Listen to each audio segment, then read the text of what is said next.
আয় কোনো খন্দকার মোস্তাক দেই না, কিন্তু কুকুর সেলিমরে দেখছি।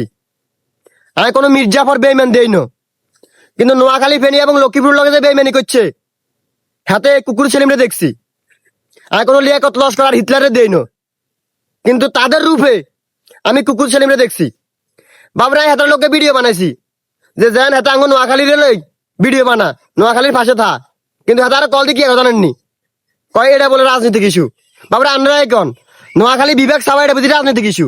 নোয়াখালী বিভাগ হচ্ছে আঙ্গ পানের দাবি, এটা হচ্ছে আমাদের অধিকার। যত কিছুর বিনিময়ে আমরা নোয়াখালী বিভাগ চাই, কিন্তু হাতে কয়টা বলে রাজনৈতিক ইস্যু। আমরা এখন এটা বুঝি রাজনৈতিক ইস্যু। কুকুর সেলিম কইতাছে কুমিল্লাতে বলে হাতের ভালোবাসার মানুষ আছে, ইয়ালে হাতে নোয়াখালী বিভাগ কোনো কথা কইতো না। আরে ভাই, আমার নোয়াখালীতে 7 লাখ প্রবাসী, যদি আমরা নোয়াখালী বিভাগটা হাই যাই তাহলে আঙ্গ যে অকেজ বাবু হরি রয়েছে বিমানবন্দর এটা চালু হয়ে যাইব। তাহলে আঙ্গ এই প্রবাসীরা কষ্ট করে সিটাঙ্গা ঢাকা যাওয়ার লাগতো না। তাহলে আন্নের কাছে কুমিল্লার ভালোবাসার মানুষ বেশি গেছে, আমার নোয়াখালীর প্রবাসীর কষ্ট কোনো আন্নের কাছে কষ্ট লাগে না, যেহেতু হাতের ভালোবাসার মানুষ কুমিল্লাতে আছে। তাহলে আমরা বুঝি গেছি নোয়াখালী ফেনী এবং লক্ষ্মীপুরে হাতের কোনো ভালোবাসার মানুষ নাই।